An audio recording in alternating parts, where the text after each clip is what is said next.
long on self-storage.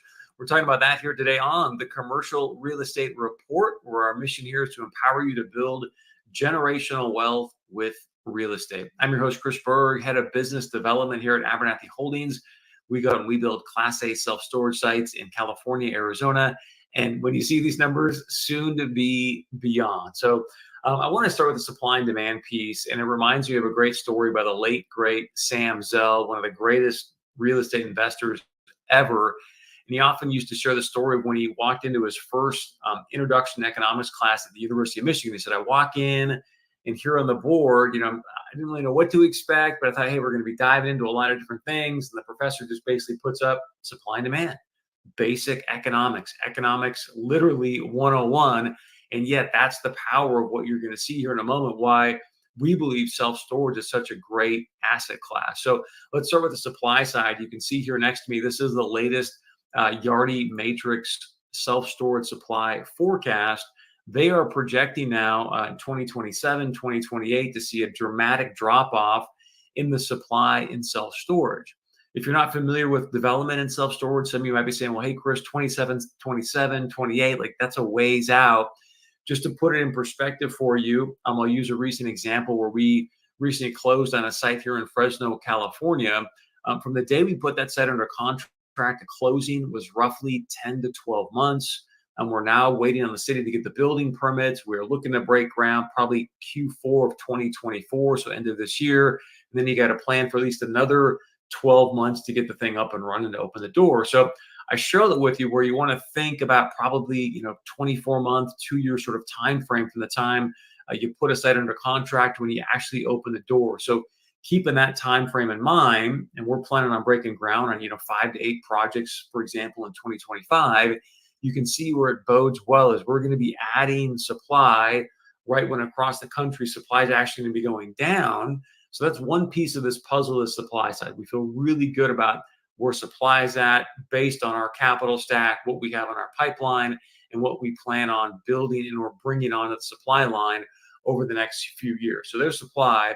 Now let's take a look at the impact of demand. I want to share with you a great video. John T. Chang recently put this out. He is a phenomenal commercial real estate researcher, if you will, trends person from Marcus and Millichap. This is a short video he recently released on LinkedIn. I just want to play a couple parts for you to give you an idea of where we believe. Again, this is just based on demographics. I had an amazing interview recently with Spencer Levy from CBRE, and he even comes out and says, look, we're not in the real estate business. We are in the labor and demography business. So based on that, if you understand demography and demand, again, we feel really well positioned within the self-storage space. So here's John T. Chang in regards to what's happening from a demographic standpoint in the United States. And as I thought about those age groups, it occurred to me that the largest U.S. age cohort is the millennial generation. Millennials were born between 1981 and 1996, so they're between 28 and 43 years old. So the 72.2 million millennials are right on the verge of entering the consumption sweet spot.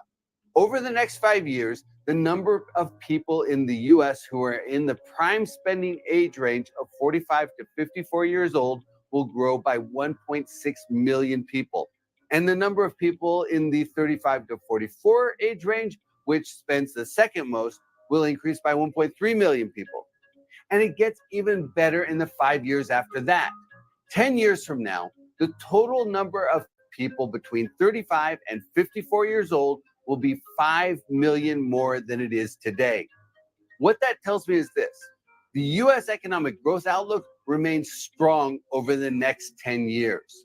What it tells me is there's going to be a lot more demand for self-storage, right? He's talking here about people coming into their prime consumption years. One of the interesting things as well that Marcus and Millichap has talked about is how millennials use self-storage different than baby boomers. So baby boomers, as you may know, they go to their storage sites maybe once or twice a year, if you will. But millennials, because it's been so challenging for them to buy a home, most are renting right now, but they're still consuming stuff. One of my good friends in the business says, hey, when you go around universities these days or younger multifamily places, I mean, it looks like an REI store, So my point is they've got to store that stuff somewhere, and they are actually using their storage sites more like extended garages. So we believe, based on the demographics you just saw from John T. Chang, the way millennials are using storage, there's going to be a real uptick in demand over those next 5 to 10 years, which again, we all know the basic economics. If demand goes up, supply goes down, which is what the data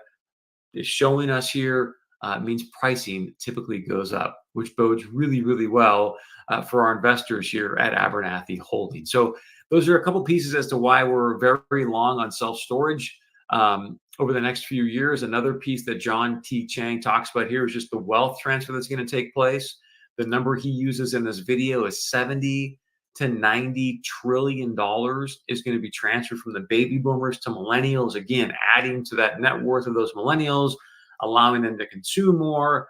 And where are they going to put all that stuff? They're going to put it in self-storage. So here's a couple of reasons why we think our thesis is very strong and why we are long the self-storage asset class. We'd love to know your point of view. Please share with us. You can always email me here at cb@abernathyholdingco.com. Again, cb@abernathyholdingco.com.